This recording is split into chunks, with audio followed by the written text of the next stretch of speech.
All right, let's go ahead and talk about Lauren Boebert. We're going to have to do it. So she goes to a theater in Denver, Colorado, and she gets kicked out for vaping and being loud and obnoxious. I mean, who's surprised, right?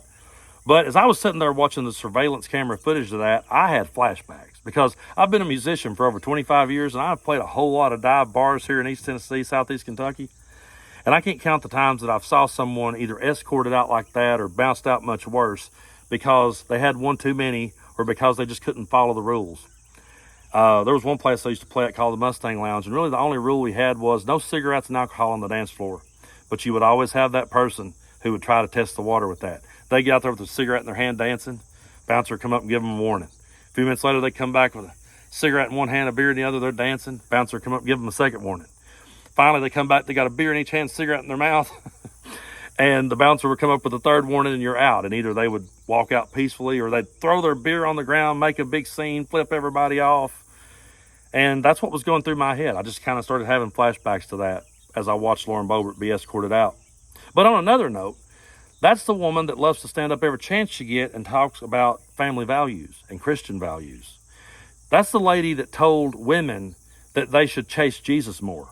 That if they was going through a divorce, that, well, it's because they didn't chase Jesus enough. If you would chase Jesus harder, your husband would see you chasing Jesus and he would get all excited and he would want to chase Jesus too. And that's the woman that's going through a divorce and was sitting there with her boyfriend at the theater. Now, I'm not passing judgment on her. I've been divorced too. I've had girlfriends while I've still been married, so I'm not here to cast stones at Lauren Boebert for that. But you know what I didn't do? I didn't get up here on my high horse and tell everybody how to live and tell everybody that God told me to tell them so. I didn't get up here and be the face of Christian values. I didn't get up here and tell people, well, you should have just chased Jesus a little harder. I didn't do that. But Lauren Boebert does. And there's a whole lot of people that's okay with it. I know there's a lot of good Christian people out there who's sick and tired of people like Lauren Boebert having the microphone. But I don't understand the ones that sits back and is okay with her having the microphone. That baffles me. I saw a comment in one of my comment sections. I can't remember what it was that they commented on.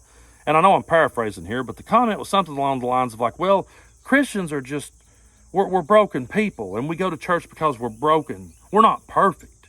Well, okay, nobody's perfect. I'll give you that. But why do you want people like that speaking on your behalf? If I felt like I was broken enough that I had to go to a building and fellowship with other people and turn my life over to a Lord and Savior, and I felt like I really needed to do that, then I would want people out there that really represented that Lord and Savior that I was turning my broken self over to. So this argument that, well, you know, we're not perfect, we're just forgiven. Okay, cool. Why are you letting people like that have the microphone? Why does people like that appeal to you? They don't represent the best of you. But Lauren Boebert will always be giving us content. She will always be giving us something to talk about. And the one thing out of everything, you know, I mean, there's so many things we could talk about. I won't go back through them all. But I was so relieved when I found out that she wasn't Sweet Stan's daughter. I was a huge wrestling fan growing up, and the Midnight Express with Jim Cornette is my all-time favorite tag team. And I'm a die-hard Cult of Cornette member, unapologetically.